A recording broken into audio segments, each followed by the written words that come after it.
boa noite. É com muita satisfação que nós vamos abrir hoje aqui na Academia Brasileira de Letras as Caravanas Euclidianas 2025. Para começar, nós vamos mostrar um vídeo e depois um vídeo que apresenta o que é o projeto, né? O que nós fizemos há um tempo atrás e as perspectivas para agora. Não vou adiantar, o filme é curto, então vamos até ele. Muito obrigado. Sertanejo é forte, supera a miséria sem fim. Sertanejo, homem forte, dizia o poeta assim. Sertanejo é forte, supera a miséria sem fim.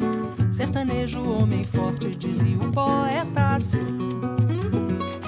Nós estamos aqui felizes de contribuir, trazendo um filme, A Paz é Dourada, de Noilton Nunes. As Caravanas Euclidianas começaram quando estávamos comemorando o centenário do lançamento do livro Os Sertões. O meu filme A Paz é Dourada foi convidado para ser uma espécie de abre-alas desse projeto que leva a obra do Euclides da Cunha para escolas e comunidades do Brasil. Era uma vez um menino chamado Euclides, que vivia na fazenda Saudade. Nós estamos voltando com as caravanas em 2025 através do apoio da deputada federal Jandira Fegali, graças a uma emenda parlamentar. Marcado pela própria natureza, o Nordeste do meu Brasil. Ó solitário sertão de sofrimento e solidão, a terra é seca, mal se pode cultivar. Morrem as plantas e foge o ar. A vida é triste nesse... O livro Os Sertões, de Euclides da Cunha, é o maior épico brasileiro. Conta a história da Guerra de Canudos. Bom, estou tentando explicar isso na Academia Brasileira de Letras, no Rio. Lá começou a Semana Euclidiana com uma missão: tirar Euclides do limbo, popularizar Euclides. O que Euclides está focalizando quando ele está falando de Canudos? Ele está focalizando o movimento social. A gente lê Os Sertões de uma forma, com um olhar. Depois de a gente se envolver de tal forma igual a gente se envolveu, eu vou ter agora uma outra visão quando eu for reler o livro. Acredito no futuro estabelecimento de uma perfeita solidariedade universal, envolvendo por inteiro a humanidade. A oficina tem essa dimensão política e pedagógica muito interessante que a gente tem que espalhar por aí. O homem, de fato, assumiu em todo o decorrer da história o papel de um terrível fazedor de desertos.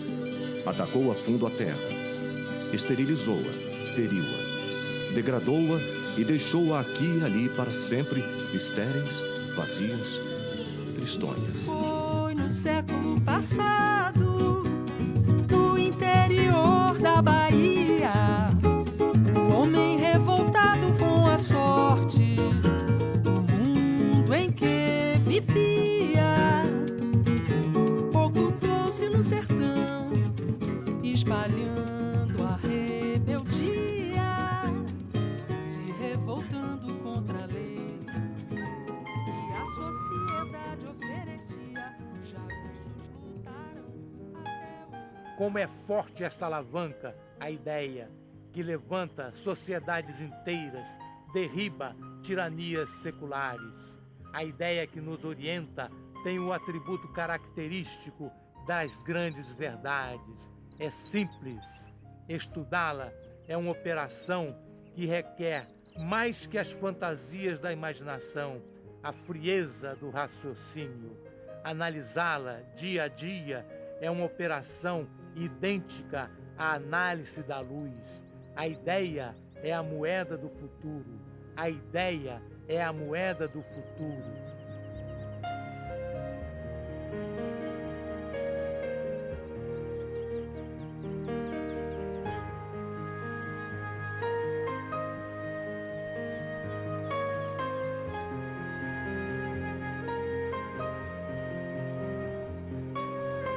Nós sabemos que não é só por causa de umas árvores que essas terras estão sendo cobiçadas. Além do látex, capaz de cobrir todas as rodas de automóveis no mundo inteiro, há também inúmeras riquezas minerais e plantas que serão as novas fontes de energia e os remédios do futuro.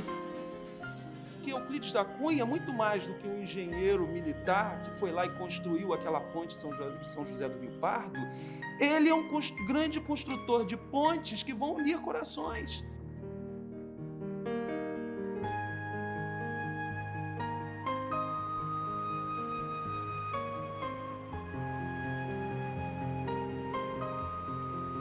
Caravanas Euclidianas está exatamente dentro de tudo aquilo que eu penso. Temos que saudar o novo professor, o professor que trabalha com audiovisual, o professor que sai da sala de aula, que leva os seus alunos para o enfoque da realidade. Estão todos convidados para essa nova arrancada das caravanas, caravanas para todos e todas.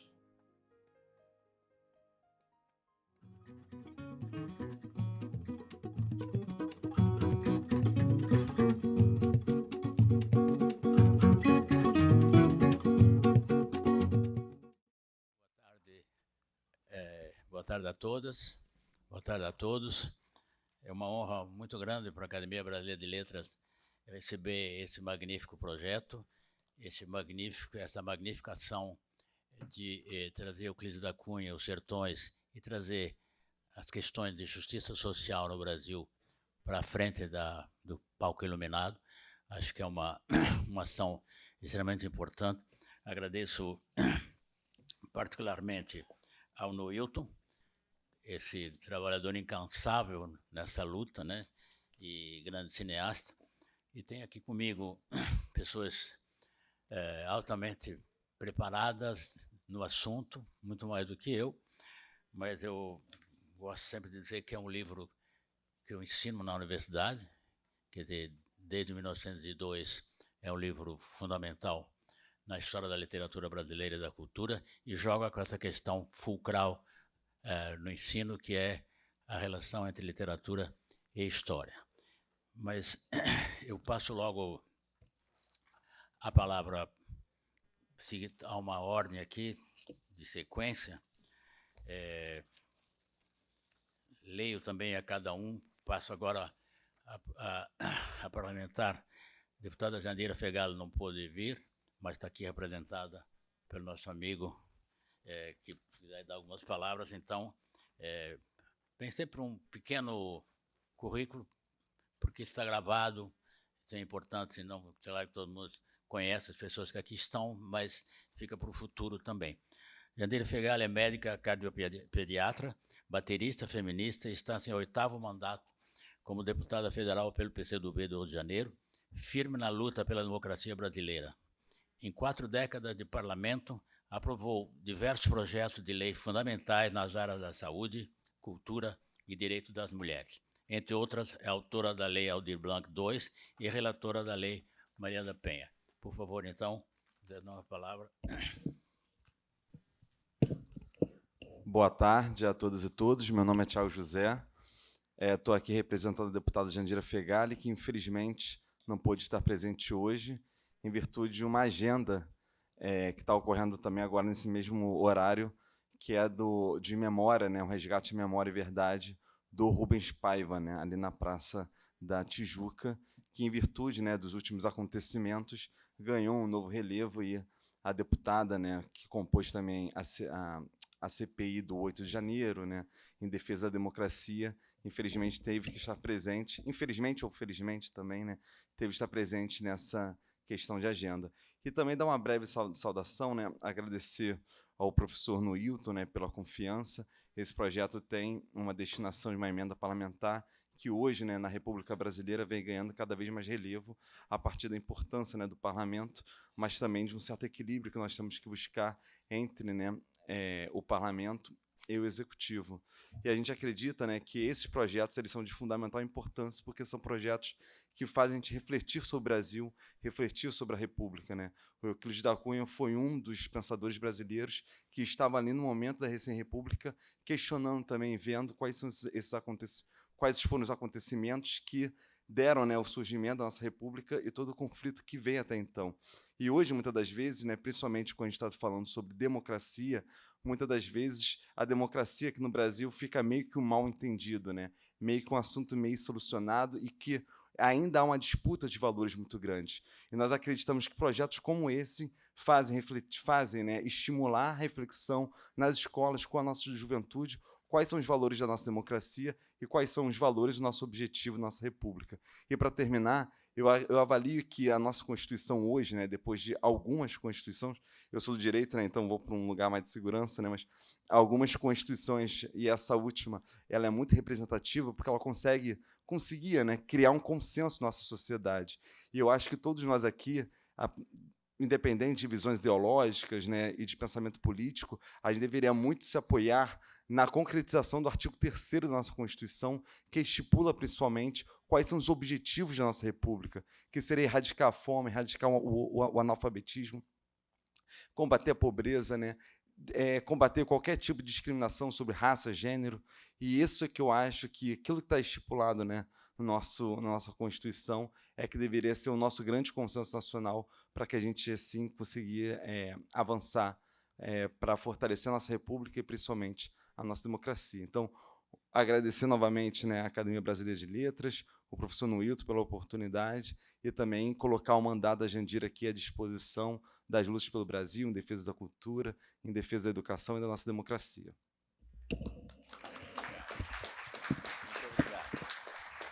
Obrigado pelas palavras. Vou seguir aqui a ordem, lembrando que, infelizmente, quem vai falar tem tal tempo, porque somos muitos, né? Há muita coisa para falar, mas então e é muito desagradável para mim chegar o momento de ter que cortar. Nunca é uma situação muito simpática. Passo agora, então, na ordem, a palavra para a professora Ivana Bentes, professora e gestora cultural da Universidade Federal do Rio de Janeiro, da minha universidade. Aproveito também o ensejo para parabenizar a Ivana, faz um trabalho absolutamente magnífico de extensão na Universidade Federal do Rio de Janeiro, é uma das grandes lideranças na extensão nas universidades federais de todo o Brasil. Professora do Programa de Pós-Graduação em Comunicação da UFRJ e pró-reitora de extensão da mesma universidade. É autora de livros como Mídia Multidão, Glauber Rocha, Cartas ao Mundo e Avatar, O Futuro do Cinema e a Ecologia das Imagens Digitais. Por favor, professora Ivana. Obrigada, Godofredo. Um prazer estar aqui. Como diria o padre Antônio Vieira, o tema é grande, mas o sermão será pequeno. Tentei ser brevíssima. Eu queria saudar, além do Godofredo aqui, né, as minhas colegas da UFRJ, Regina Abreu e Anabelle, Noilton, né, que com sua inquietação também fez, né, esse projeto andar, né, como caravanas, o representante da deputada Jandira Fegali, né, e todos estão presentes aqui, eu agradeço. Né? Então, assim, o que nos alegrou nesse projeto é que justamente a extensão universitária hoje ela tem esse propósito, né, de fazer com que a produção do conhecimento saia, né, dos muros da universidade, chegue nos territórios, chegue nas favelas e entre em troca, né, enfim, com as populações, com os estudantes, uma ideia de conhecimento em movimento que é decisiva. Acho que as caravanas trazem essa ideia, né, de atualizar e de repensar Euclides, né, para o nosso presente, né, urgente. Então, é um projeto absolutamente extraordinário. Eu acho que todos nós aqui somos fascinados por Euclides da Cunha. Eu tive uma experiência euclidiana assim, que me ajudou na minha formação, quando eu estava no Jornal do Brasil.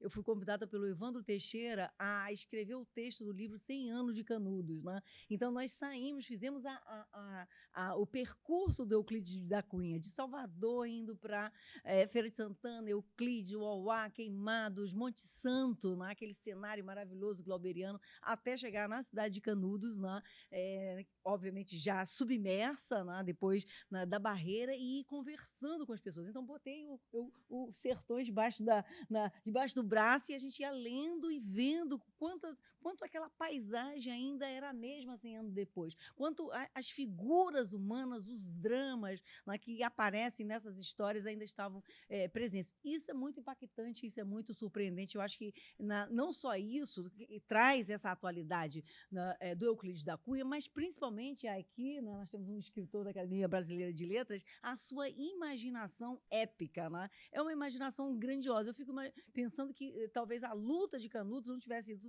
ido tão longe se não fosse essa imaginação épica de Euclides da Cunha, as frases, o rebuscado, as descrições que nos colocam absolutamente imersos. Então, é uma literatura poderosa, é um sociólogo, é um geógrafo, né? Enfim. E depois fui reencontrar o Euclides da Cunha também como crítica de cinema no Deus e o Diabo na Terra do Sol, do Glauber Rocha. Então, quando uma obra como essa, dos Sertões, cria, né, e dá ensejo a uma outra obra tão grande quanto, que é Deus e o Diabo na Terra do Sol, um clássico do cinema brasileiro, do Glauber Rocha, a gente entende a potencialidade que é, né, a literatura, as letras, né, e essa imaginação, né, épica de Euclides da Cunha. É isso, espero que vocês aproveitem as caravanas que começam hoje.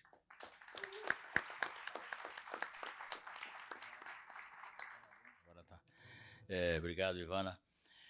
Passo a palavra, então, a Regina Abreu, antropóloga e pesquisadora, uma das referências também da minha universidade, da Universidade Federal do Rio de Janeiro, mas de toda a cadeira de antropologia do Brasil e do mundo, professora titular do programa de pós-graduação em Memória Social da Unirio e pesquisadora do CNPq, coordena o Observatório de Patrimônio Cultural do Sudeste, FAPES, e o projeto Museus dos Rios.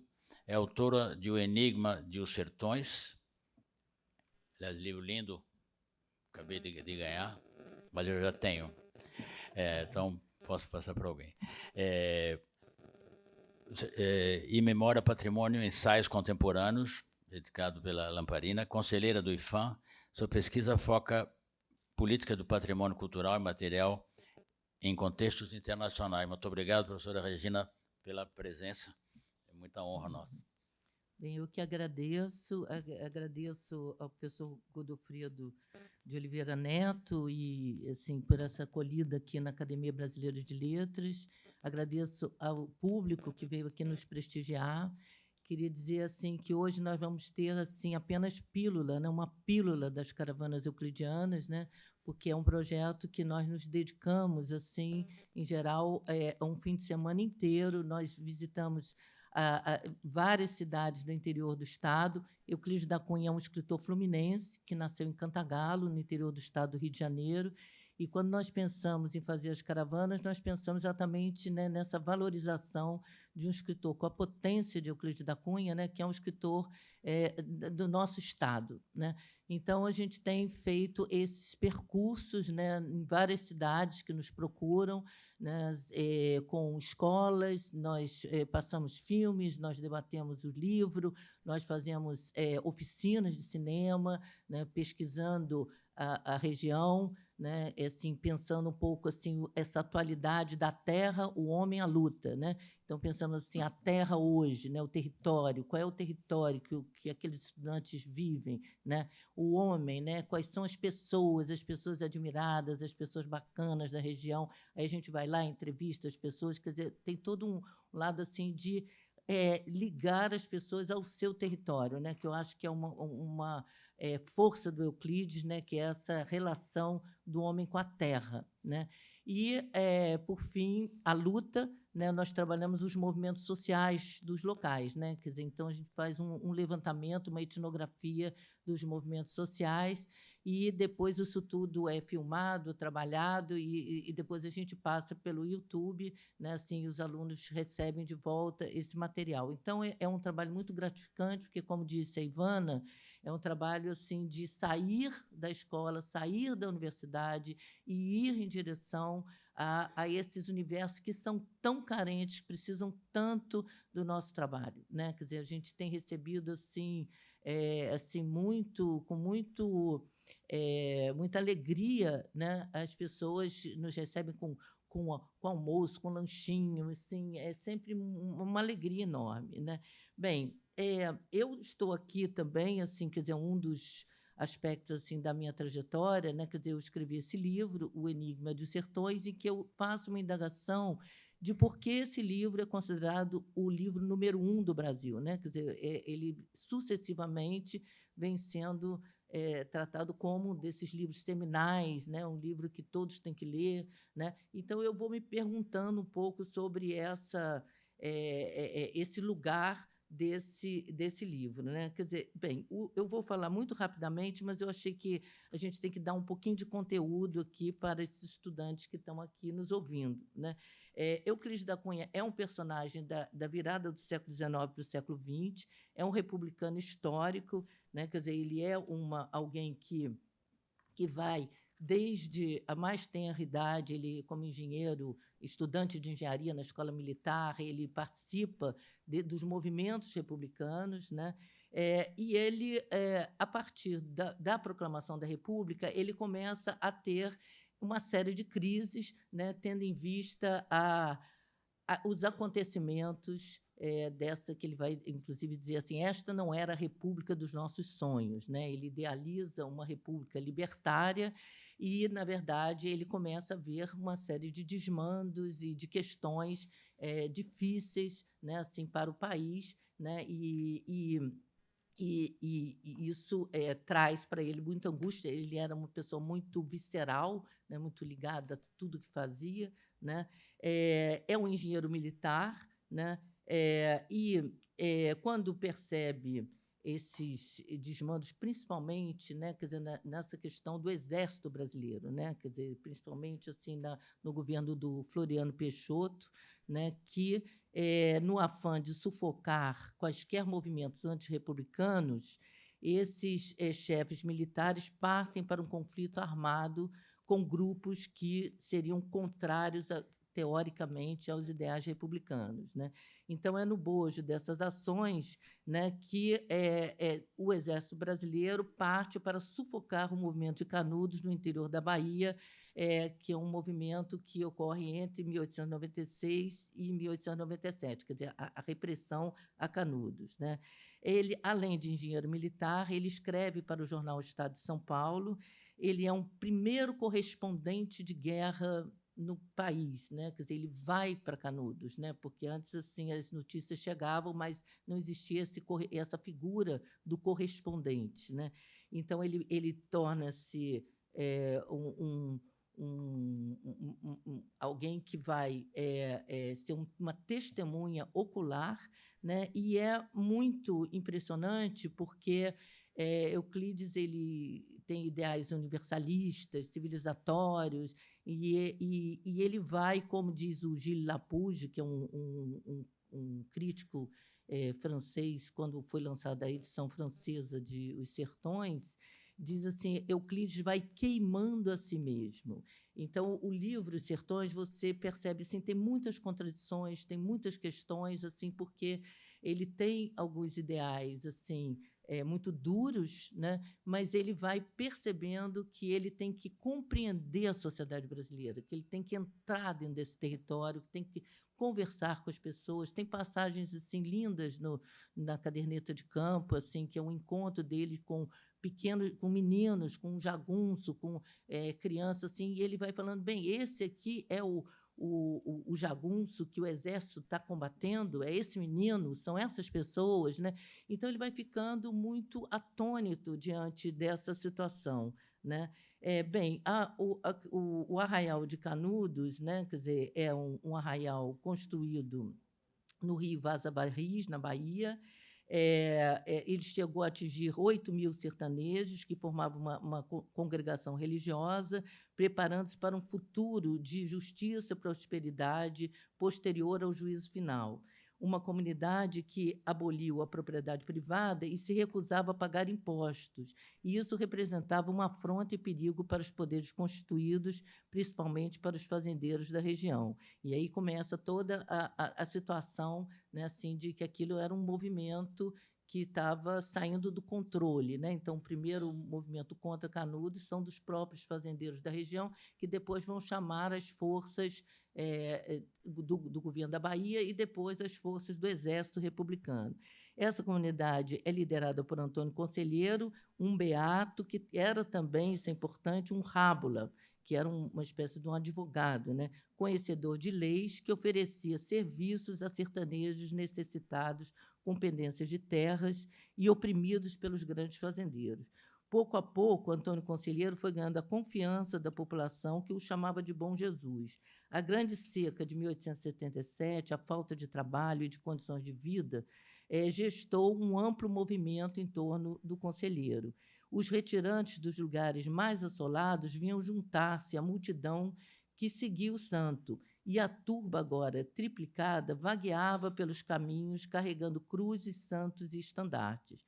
Então, essa quer dizer, uma situação que os republicanos no Rio de Janeiro, na capital da República, desconheciam completamente, né, e entendiam que aquilo ali era um movimento, sim, contra-revolucionário, monarquista, que queria voltar ao império, quando, na verdade, era uma estratégia de sobrevivência de pessoas completamente despossuídas, né, que faziam trabalhos esporádicos nas grandes fazendas, né.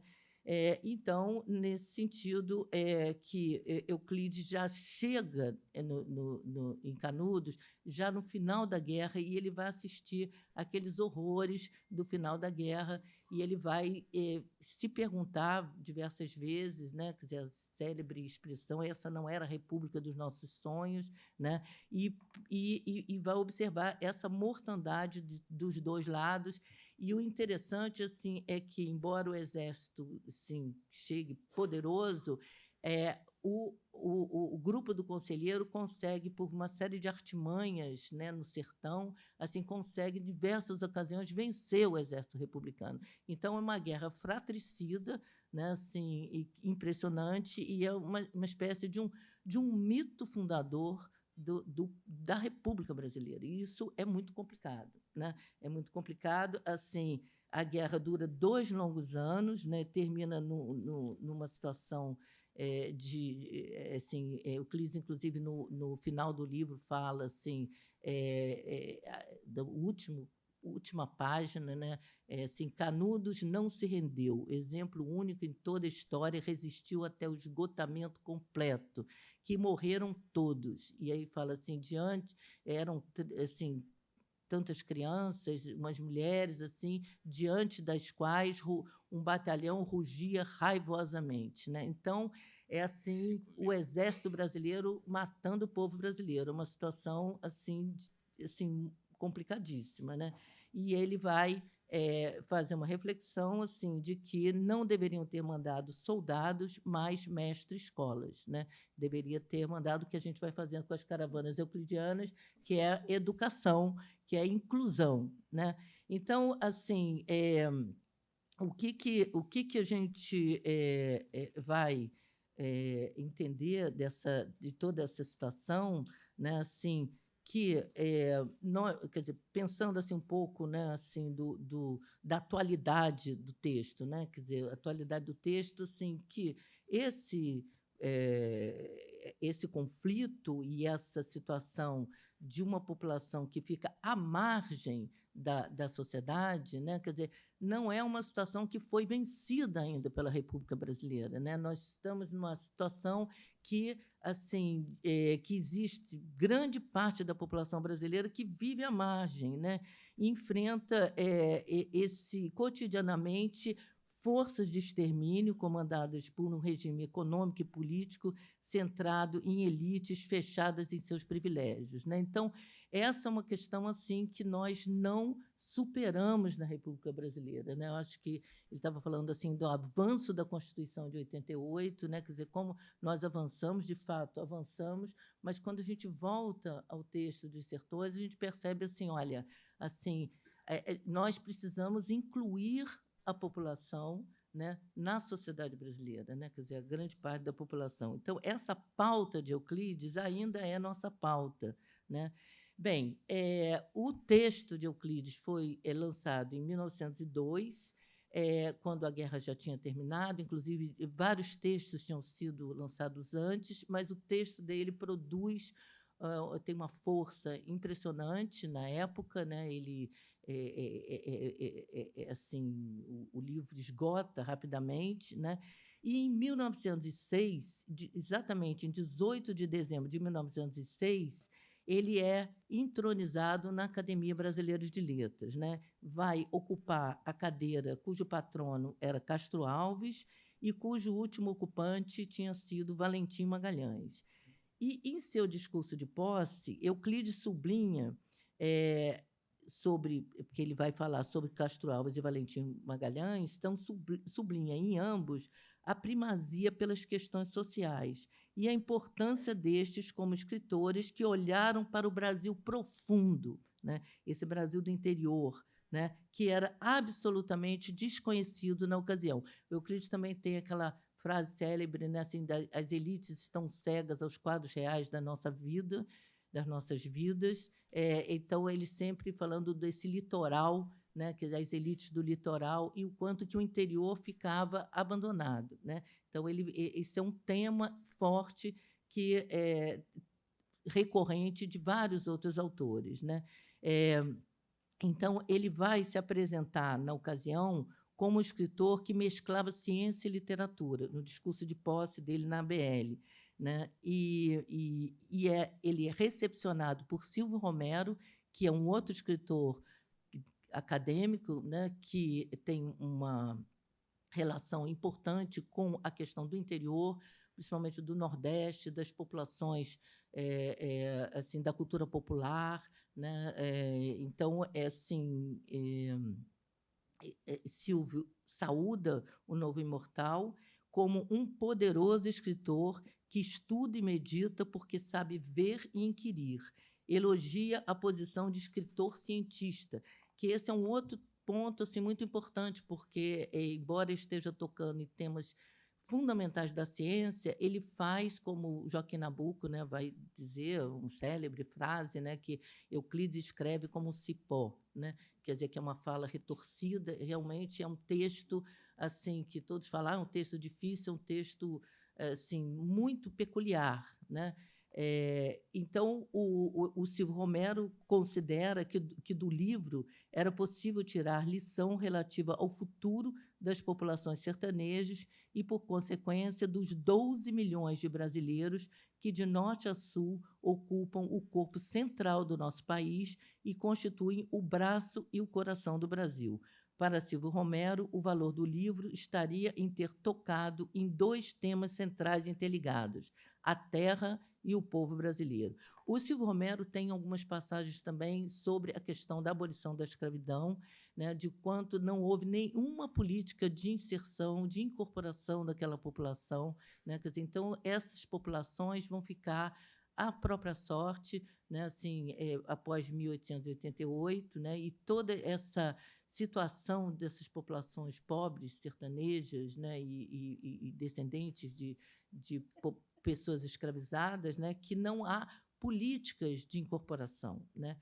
Bem, Euclides focalizou a terra, a geografia, o relevo e as condições climáticas de forma científica, diz ele, isto é, procurando descrever e valorizar a realidade. Do mesmo modo, Euclides percebeu a relevância de discorrer sobre as populações sertanejas, segmento populacional que, no entender, quer dizer, no caso do Silvio Romero, era bastante característico de uma região do país.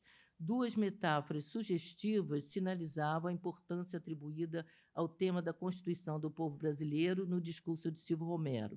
Se o nervo do livro eram as populações sertanejas, o braço e o coração do Brasil eram os 12 milhões de brasileiros, ou seja, o povo brasileiro. Então, Euclides abre verdadeiros portais para o pensamento social brasileiro. Então, para concluir, eu destaco aqui alguns dos temas fundamentais para além de sua obra-prima Os Sertões. Em 1904, ele parte em direção à Amazônia, chefiando a missão que lhe foi confiada pelo Barão do Rio Branco, então ministro das Relações Exteriores, para demarcar os limites amazônicos entre o Brasil e o Peru. e evitar uma guerra absurda por causa da borracha. Na Amazônia, viu o que ele chama a gestação de um novo mundo, né? Ele faz descrições incríveis sobre a Amazônia, que ele chama do Inferno Verde, né? Então, ele fala que é a última página a escrever-se do Gênesis. E, na volta, ele publica o livro Contrastes e Confrontos, Peru versus Bolívia, e preparava um novo livro intitulado Paraíso Perdido, que nunca foi publicado, né? Que ele morreu antes de ser publicado. O escritor é também considerado um dos primeiros ecologistas, chamando a atenção para os riscos do progresso. Ele diz: o progresso envelhece a natureza.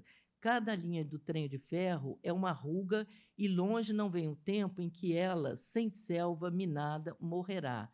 Tudo isto me revolta, vendo a cidade dominar a floresta, a sarjeta dominar a flor, né? Então, assim, tem quase um precursor da questão da ecologia, né? E o outro ponto, finalizando, né, quer dizer, que ele chama a atenção da união entre os povos da América Latina, né? Então, ele vai falar muito dessa aproximação dos povos da América Latina, assim como algo importante, né, na geopolítica daquele momento, né? Bem, então, eu estou abrindo aqui para convidar vocês a entrarem no site caravanaseuclidianas.com.br.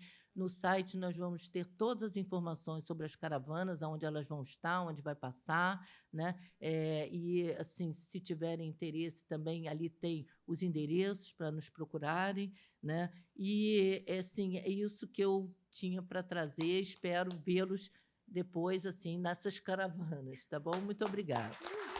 Obrigado, professora Regina. Relembrando, então, essa obra seminal da professora Regina Abreu. Muito obrigado pelas palavras. Passo a palavra agora, então, para a professora Anabelle Loivos. É uma particularidade, é minha amiga pessoal, não sei se é bom para ela isso ou não, mas, enfim, minha colega da Faculdade de Letras, né? Trabalhamos juntos, então é sempre uma alegria, uma honra também, e por todo o trabalho que ela também cansativo sobre Euclides. Já estive também em Cantagalo, um belo seminário, né? Enfim, é um prazer ter a Anabelle Loivos aqui conosco hoje. Anabelle Loivos é professora titular da Faculdade de Educação da UFRJ. É porque relembrar que a Faculdade de Educação funciona junto com a Faculdade de Letras do Fundão. Coordena o projeto de extensão Fórum Euclides e o Ponto de Cultura Os Sertões do seu Euclides, na Casa de Euclides da Cunha Funarge, em Cantagalo, Rio de Janeiro. Por favor, Anabelle. Boa tarde a todos, a todas, a todes. Bom demais estar aqui com Godofredo, esse grande amigo, professor, Regina e Noilton, né, lutadores de longa data, euclidianos, entusiasmados, professora Ivana, que é minha colega na UFRJ, e também com o Tiago, representando aqui a Jandira. Eu queria dizer, em primeiro lugar, que essa contemporaneidade, né, do texto do Euclides talvez seja a grande chave para a gente pensar muitas caravanas, né, que, né, se espraiam aí por esse país, que deem acesso principalmente ao público escolar, né, quer dizer, aquilo que a gente chama de literatura escolarizada, a literatura de um homem que é absolutamente incontornável ainda hoje, apesar de todos os empeços, de todos os problemas, talvez, né, do seu livro seminal, que é Os Sertões, mas que não ficou restrito a essa escrita seminal, e esse era o mote da nossa conversa, né, Regina, quando a gente começou a montar aqui essa mesa de apresentação. Quer dizer, como é que a gente explica para as pessoas e diz para as pessoas que o Euclides ainda é necessário ler e ouvir Euclides hoje, né? E aí a Regina falou, olha, é incontornável para mim falar sobre Os Sertões, obviamente, tem todo um trabalho, né, dedicado a isso, né, a essa constituição desse livro monumento. E, para mim, né, como leitora de Euclides, também é incontornável falar do Euclides dos escritos amazônicos, né, dos ensaios amazônicos, que é um Euclides que está para além de Os Sertões e que, infelizmente, não é tão conhecido quanto o Euclides dos Sertões, né? Até justamente por conta dessa, digamos, dessa canonização de uma certa literatura escolarizada nos manuais didáticos que só apresenta o Euclides para os meninos, né, nessa dimensão do Euclides, que foi a Canudos, né, e que tentou, de alguma forma, traduzir trágica e epicamente o drama de guerra. Então, quer dizer, a gente pensa, por exemplo, num Euclides que volta de Canudos já totalmente imbuído, né, de uma segunda missão quase que messiânica, salvífica, por via da literatura, que era dar a conhecer um outro sertão, que era o sertão das águas. A palavra sertão para Euclides tem uma acepção muito mais larga do que essa acepção puramente geográfica, né, topicalizada. O sertão para Euclides é o espaço incivilizado, ou seja, onde as benesses da civilização e do progresso não puderam chegar por algum motivo, ou por silenciamento, ou por omissão, né? Ou então por pecado mesmo venal, né, dos governos que viram as costas, literalmente, para esse Brasil profundo, de que a Regina falou, né, e ficam aqui na epiderme da discussão de uma pátria parisiense que nasce ali na Rua do Ouvidor, no final do século, e que acha que vai dar conta de todas as suas questões, né, tamborilando ali pela Rua do Ouvidor, e a coisa não é bem assim.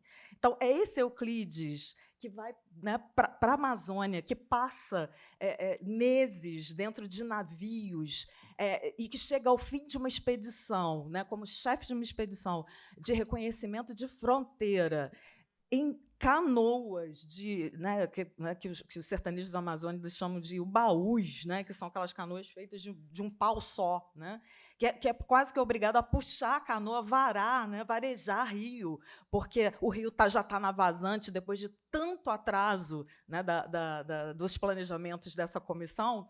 É um cara que passa lá na Amazônia mais ou menos 1 ano e 2 meses, e quando retorna, né, no Porto do Rio de Janeiro, né, já em 1906, né, janeiro de 1906, é recepcionado, né, por ninguém mais, ninguém menos que Dilermano de Assis, né, o cara que seria seu algoz algum tempo depois, em 1909. Então, quer dizer, é uma história incrível, e é uma história, quer dizer, que mistura mesmo, e é difícil separar no Euclides de biografia, né, de escrita, de escrita entusiástica do seu presente, compromissada com as questões do seu presente.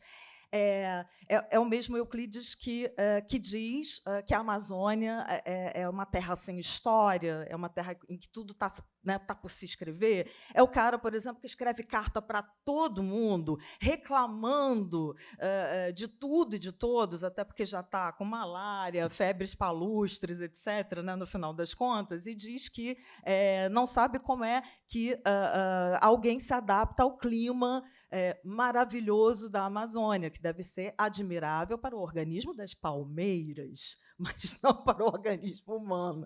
Enfim, é um cara que consegue ser, inclusive, irônico, né, em textos que têm um tom, talvez até uma maturidade que a gente ainda não via nos sertões, mas que está ali sendo construída, né, a fórceps, né, por conta das observações e também de toda essa sua frustração com uma república que não se traduz na prática, né, nem fraterna, nem libertária, né, nem igualitária. É esse cara que, né, nos seus escritos, né, chamados escritos ou ensaios amazônicos, vai nos apresentar, talvez, a parte de uma obra que seria uma viragem na sua própria concepção de Brasil e na sua própria concepção de uma literatura a serviço em consórcio com a ciência, né? Arte e ciência consorciadas numa escrita titânica, né, que vai para o papel, que já tem uma fortuna crítica, né, aceleradíssima, né, e acuradíssima desde os sertões, e enfim, é esse Euclides que chega à maturidade e, no entanto, é uma maturidade fragmentada, né, como escritor, porque esses ensaios eles são apenas coletados depois da sua morte, lançados, né, sob o título de A Margem da História. E aí eu combinei com a Regina, né, que não dá para a gente falar de literatura sem dizer literatura, né? E aí, Regina me fez um pedido muito especial. Olha, lê aquele trechinho do ensaio do Euclides, Os Fazedores de Deserto, que eu gosto tanto. Eu acho que é uma forma de as pessoas entenderem melhor, né, qual é a nossa intenção com esse resgate de um texto de um homem do século XIX, mas com mais um visionário, né, de um século novo, cheio de problemas, né, e de guerras e lutas a se enfrentar ainda, que são enfrentadas até hoje pelos mesmos personagens que ele cita, né, durante todos esses textos maravilhosos que ele escreve. E aí eu peço licença a vocês para ler um trechinho final de Fazedores de Deserto, em que Euclides situa exatamente os mesmos cearenses que ele conheceu na Guerra de Canudos, né, largados à sua própria sorte no sertão da Amazônia, né, e diz para nós da sua indignação com esse abandono, o abandono de uma república que é capaz de fazer desertos e fazer homens fenecerem. Euclides diz, abre aspas, quando as grandes secas de 1879, 1880, 1889, 1890, 1900, 1901 flamejavam sobre os sertões adustos, as cidades do litoral se enchiam em poucas semanas de uma população adventícia, de famintos assombrosos, devorados das febres e das bexigas. A preocupação exclusiva dos poderes públicos consistia no libertá-las quanto antes daquelas invasões de bárbaros moribundos que infestavam o Brasil. Abarrotavam-nos às carreiras, aos vapores, com aqueles fardos a gigantes consignados à morte. Mandavam-nos para a Amazônia, vastíssima, despovoada, quase ignota, o que equivalia a expatriá-los dentro da própria pátria.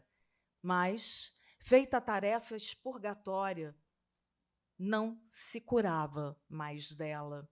Cessava a intervenção governamental. Nunca, até os nossos dias, a acompanhou um só agente oficial ou um médico.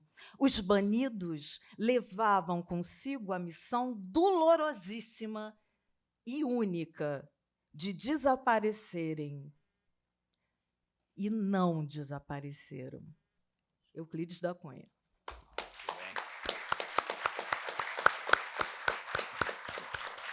Muito obrigado, professora Anabelle, pela excelência de sempre, de todos.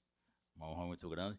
Eu passo ao nosso grande Noilton Nunes. Eu queria também ressaltar a presença do acadêmico Cavalieri Antônio Torres e agradecer também o poeta, pesquisador e crítico cultural Alexei Bueno, que contribuiu bastante para esse nosso encontro. Muito obrigado, Alexei, pela presença. Noilton, então, formalizando, nascido em Campos do Goytacazes, só dando essa inscrição, todo mundo sabe, mas enfim, como eu disse, fica gravado. Também o Noilton, até a tua idade aqui, botaram até quando você nasceu, 47, eu lembro que está escrito aqui. Em 47, Noilton Nunes é cineasta, roteirista, professor e pesquisador com mais de 50 anos de atuação no audiovisual. Foi presidente da Associação Brasileira de Documentaristas e idealizador dos projetos Medalhas Mérito Cinematográfico. Que filme é esse? E o nosso famoso agora Caravanas Euclidianas. Muito obrigado, Noilton, mais uma vez pela presença e por todo o trabalho que você realiza. Não vou agradecer mais ninguém porque só tenho 5 minutos. Vou usar esses meus 5 minutos muito bem. Não, pode ser mais, porque as meninas lá, porque eles dão mais uma buja. A minha história de amor com a Academia Brasileira de Letras começou em 1976. A maioria de vocês aqui não tinha nem nascido. Quando realizamos aqui a Semana Euclidiana, reunindo os mais importantes conhecedores da obra de Euclides, com a intenção de colhermos subsídios para finalizarmos o roteiro do filme A Paz é Dourada. Esse momento está documentado através de matéria feita pela Leilane Nilbart para o Jornal da TV Globo, matéria que faz parte do filme. Passo as mãos do nosso amigo Godofredo, com muito prazer, o cartazete dessa exposição de 1976, com a programação riquíssima. Essa programação, ela inclui Aos Tragésimos de Ataíde, Antônio Ás, Eduardo Portela, Leminski e por aí vamos. Isso aqui é um original de 1976 para guardar nos arquivos de vocês. Dando continuidade, eu queria convidar as duas filhas do EDO de Paula, que estão aqui, por favor, e a Marina Trindade. Cadê a Marina? Jupiara e vocês, as duas, podem vir logo aqui, por favor. Aqui nós estamos na hora do Vapt-Vupt. Elas são filhas do compositor Edeor de Paula, que compôs o Samba Enredo dos Sertões, que ganhou o Estandarte de Ouro de 1976. Elas estão aqui porque o Edeor, em todas as nossas caravanas, o que ele fazia? Ele abria as caravanas com samba enredo, esquentava o público cantando o samba enredo. Eu gostaria até que o som, aí se pudesse botar um pouquinho do trecho do samba, agradeço. Esse samba que nós estamos usando é um samba cantado por voz feminina, que é um outro acontecimento. É da Ana Guanabara, que está lá na França e nos mandou essa homenagem. Vamos entregar aqui só uma lembrancinha para as duas. Bota o sambinha aí.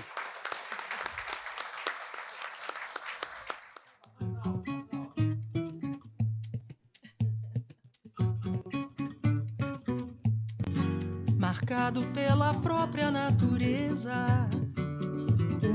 o Nordeste do meu Brasil, ó solitário sertão de sofrimento e solidão.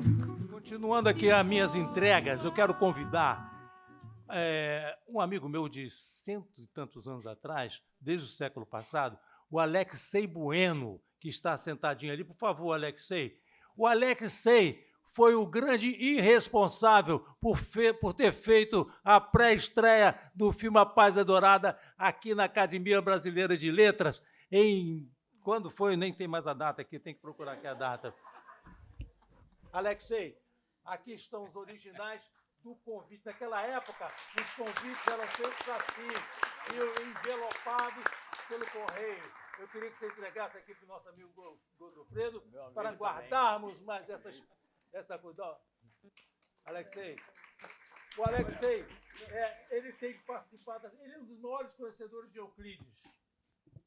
Eu queria só dar um grande abraço, minhas saudações a todos que estão aqui presentes. Meu grande amigo no Rio, eu tenho um grande amigo do Godofredo e minha querida, grande crítica, historiadora do cinema, que é Ivana Bente, que cruzou comigo na Cinemateca do Mundo durante décadas e décadas.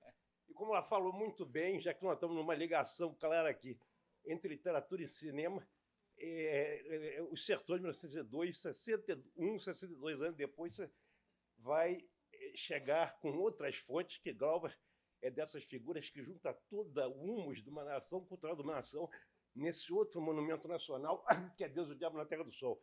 Agora, reparem bem, as 600 páginas dos Sertões são como se fosse um enorme traveling, um plonger, é um traveling descendente que vai da primeira à última página, porque o livro se abre com a frase o Planalto Central do Brasil. Desce! E vai descendo... Escapas altas e abruptas. E ele vai, cerco por cerco, isso vai se fechando, se fechando, se fechando.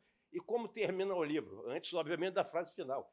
Termina novamente com o traveling penetrando pelo crânio, pelo olho, pela órbita do crânio do conselheiro, à procura, naquele cérebro que estava lá dentro, estaria, dos signos da loucura e da criminalidade. Então, são 600 páginas que seguem um traveling infinito, digamos assim.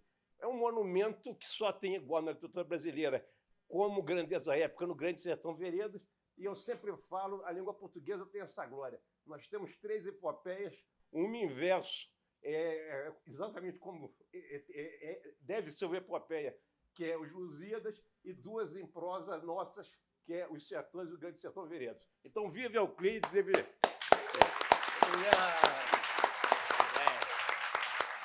Vou continuar aqui na minha rapidez. A Paz Adorada está sendo restaurado e, em breve, vamos promover outras exibições. E eu fiquei muito marcado como o cineasta dos filmes de mais longa gestação da história do cinema brasileiro. O Rei da Vela, que eu fiz junto com o Zé Celso Martinez Corrêa, demorou, não sei, 2 séculos e meio. E o Paz Adorada também demorou não sei quanto tempo. Foi um sofrimento. E a Regina Abreu, que me acompanhou durante esse tempo todo, não sei como é que ela aguentou tamanha façanha.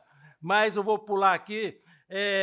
Hoje vejo com muitas esperanças as mudanças que estão acontecendo no mundo das comunicações, com as políticas implementadas pelo BRICS.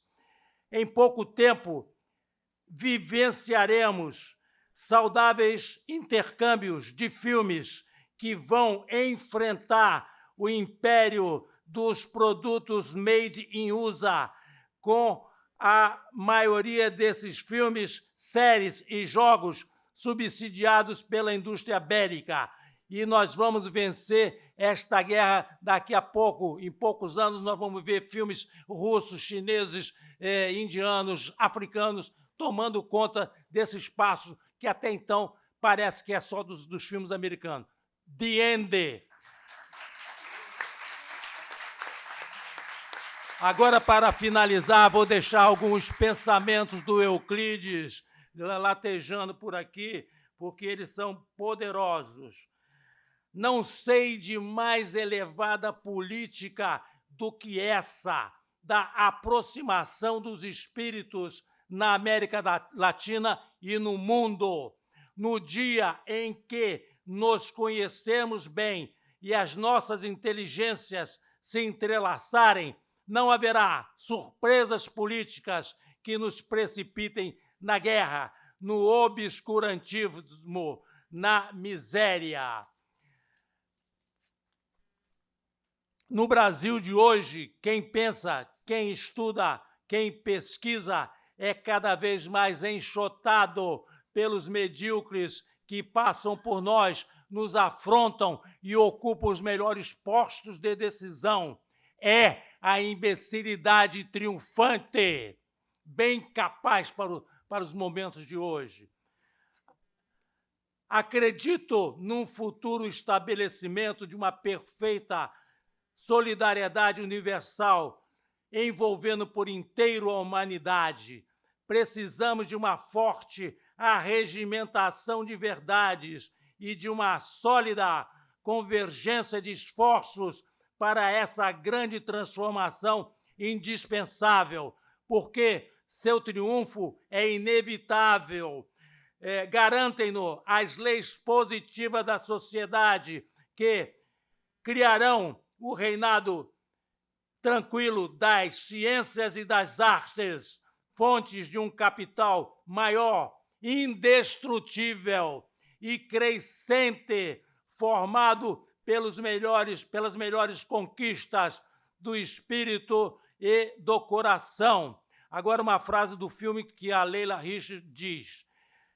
Quando recebeu das mãos de Machado de Assis a comunicação de seu ingresso na Academia Brasileira de Letras, no hall dos grandes literatos da nação, Euclides, agradecido, declara: não sei de nenhum posto mais elevado nesse país. Aquele que souber articular bem as palavras e tenha no estilo a contextura unida, nítida e impoluta dos cristais, e souber citar com clareza os seus sentimentos, terá todo o poder.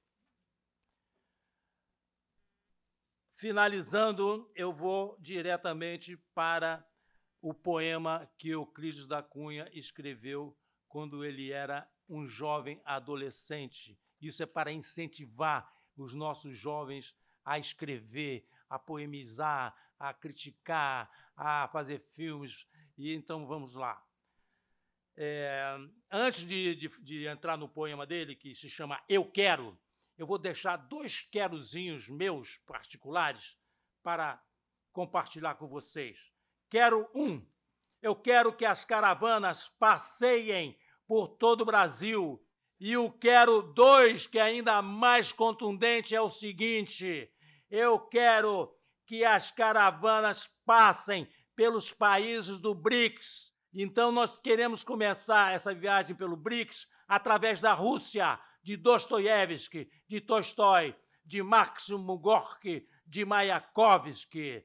Os russos veneram muito bem os seus escritores e as caravanas, levando Euclides da Cunha lá, serão muito bem recebidas. Então, vamos para o poema do Euclides jovem para encerrar a minha participação. Eu quero a doce luz dos vespertinos pálidos, lançar-me apaixonado por entre as sombras das matas, berços feitos de flor e de carvalhos cálidos, onde a poesia dorme aos cantos das cascatas. Eu quero aí viver o meu viver funéreo. Eu quero aí chorar os tristes prantos meus e envolto o coração nas sombras do mistério, sentir a minha alma erguer-se entre a floresta e Deus. Eu quero da ingazeira erguida aos galhos úmidos, ouvir os cantos virgens da agreste patativa. Da natureza eu quero, nos grandes seios úmidos, beber a calma, o bem, a crença ardente e altiva.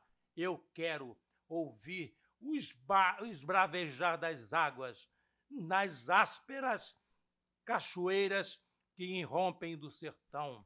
E minha alma cansada ao peso atroz das mágoas, silente adormece no solo da solidão. Euclides da Cunha, 16 anos. Boa noite para vocês. Muito obrigado.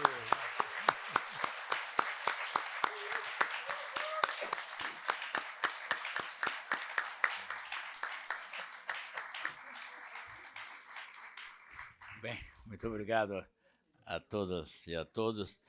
Acho que vimos nessa cerimônia de hoje não só uma grande transmissão de conhecimento, mas principalmente uma produção de saber. Acho que isso é um dado importante para a BL, para a Universidade Brasileira, para a população brasileira, para a sociedade brasileira, e isso desemboca inevitavelmente na busca por uma sociedade mais justa e equilibrada. Muito obrigado pelos membros da mesa, foi uma honra muito grande. Então, encerrada a sessão. Obrigado.